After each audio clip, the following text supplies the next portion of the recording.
So continuing with linear optimization, let's take a look at what happens when the problem is optimized at multiple points. So this is example 3.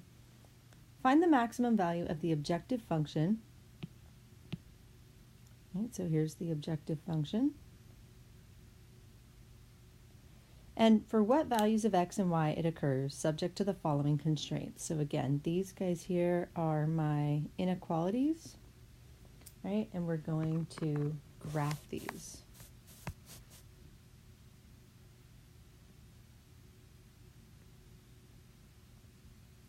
So I've got all my inequalities, and I've graphed them. And this one is a little bit hard to see, but my shaded region is here, like this. So just like in the last two problems, after I graph my inequalities and I find my feasible region, I'm looking for where the possible minimums and maximums occur, right? And that's going to be at my vertices. So A, B, C, D, E. I have 5 vertices, right? So remember, what I'm going to do now is I'm going to take the 5 vertices of the feasible region, and those are the points that I'm going to be plugging in to the objective function. Okay, so again, here's my objective function. I found the value of the objective function at each vertex. And what I notice when I do that is that 2 of the points return the same value. The 0.52 returns 14 and the 0.34 returns 14. So it looks like there's 2 optimal solutions. When we have 2 optimal solutions, we need to be able to write the answer not just as those 2 points, but every point along the line that those 2 points are on. So just visually, if we go back and we look at the graph, these were the 2 points that were optimized. Okay, this point and this point. So not only are C and D solutions, but it turns out that every single point along this line is a solution. But not the whole line, just the line between where points C and D are. So when I state my solution, I'm going to want to state the equation of that red line, but I'm also going to want to state which values along the red line. So between the values x equals 3 here, right, and the value over here x equals 5. Okay, so again, when I give my final solution, I'm going to say that the solution occurs along the line y equals negative x plus 7, that was the red line we graphed, but only for the values x is between 3 inclusive and 5 inclusive, right? So just along that red section. So in other words, every point on the segment between the 2 vertices that I found to be the maximums. Okay, so you're going to try this guided practice problem in your notes. Okay, so again, find the maximum value of the objective function. Right, here's our objective function. Subject to the following constraints. So you're going to graph these, right, and look for the shaded region.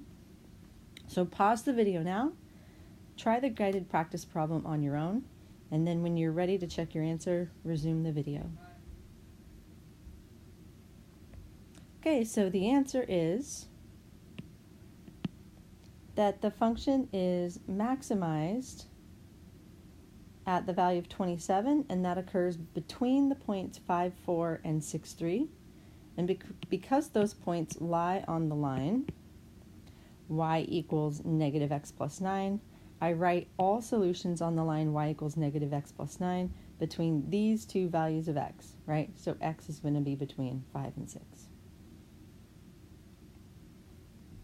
Okay, so last thing, we're going to talk about unbounded feasible regions. So up to this point so far, every feasible region that we've created through the graphing of our inequalities has given us what's called a bounded feasible region.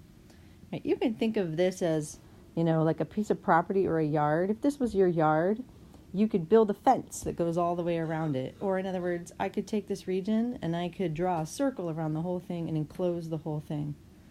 But over here, my feasible region is unbounded. So, like if this was my fence along one side here, that fence goes on forever. Right? It's bounded down here on the bottom, but then again, it's unbounded everywhere else. And try as I might like, there's no way that I could draw a circle that could close this whole feasible region in. It goes on infinitely out. So those are the types of problems that we're going to look at now. All right, so we've got a word problem, which means we need to pull out the constraints and the objective function. So let's start by looking for the objective function. Objective function is going to be, let's see, employees of a warehouse, 2 different shifts.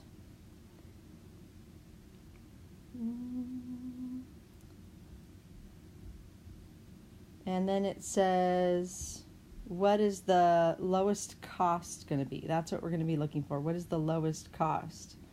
Okay, the lowest cost. So, all right, so the employees of a warehouse work 8-hour shifts, and there are 2 different shifts. So let's just start by calling those shifts X. So the 8 a.m. shift will be X. And then the second shift, we're going to call that Y. So second shift will be Y. All right, and then it says employees earn $11.50 an hour for the day shift and $13 an hour for the second shift. So that seems like that's going to be our objective function, is the total amount of pay that goes out to the employees. So if I'm trying to write an equation for that, looks like it's going to be the day shift workers work from 8 a.m. to 4 p.m. and they're making $11.50 per hour. So their total amount of work that they do for the day, we want to look at that, and then we also want to look at it for the second shift. Let's also look at the constraints. The day shift must have at least 35 employees, so that's one of my constraints. So X has to be greater than or equal to 35. We've got another constraint. The second shift must have at least 25, right? So Y has to be greater than or equal to 25. And when these 2 shifts overlap, I've got another constraint. It says that there must be at least 65 employees working.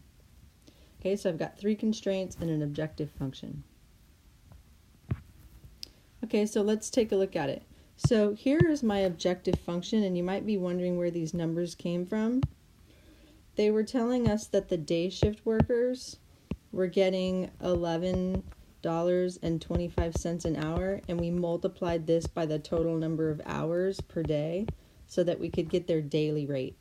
Okay, and we did the same thing for this guy, right? We took the hourly rate and we converted it to a daily rate for the second shift. Okay, so then let's look at the constraints. So if you go back to the original problem, the first constraint we had was that the number of workers on the day shift had to be greater than or equal to 35.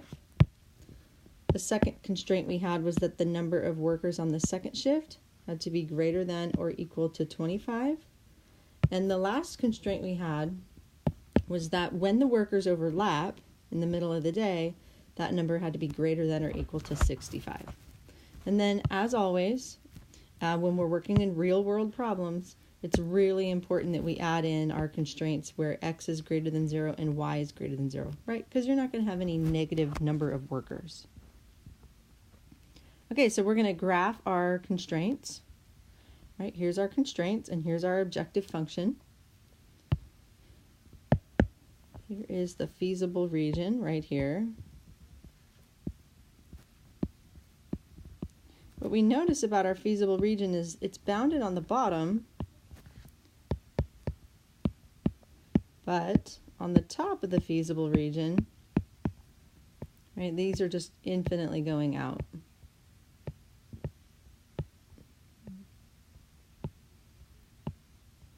So there's no top points that we can pull.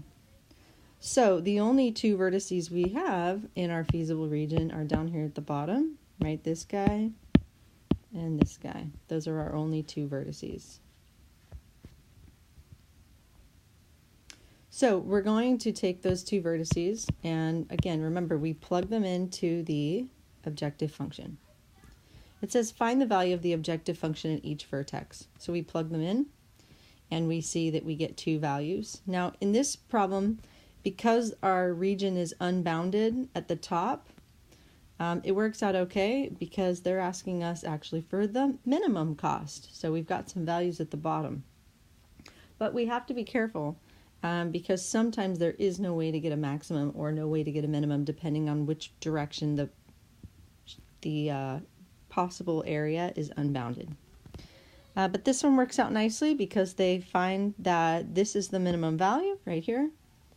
And the minimum value of $6,280 occurs when there are 40 day shift workers and 25 second shift employees.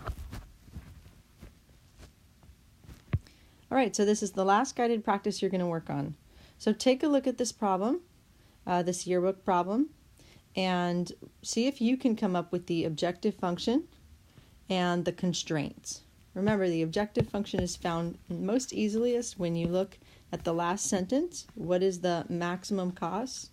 That tells you that cost is the thing that you're trying to optimize. And so when you go back and look through the problem, anything related to cost is probably going to be related to your objective function. Okay, so then find your constraint, graph, and see if you can find your answer. Pause the video now. When you're done solving this problem, you can resume the problem to check your work.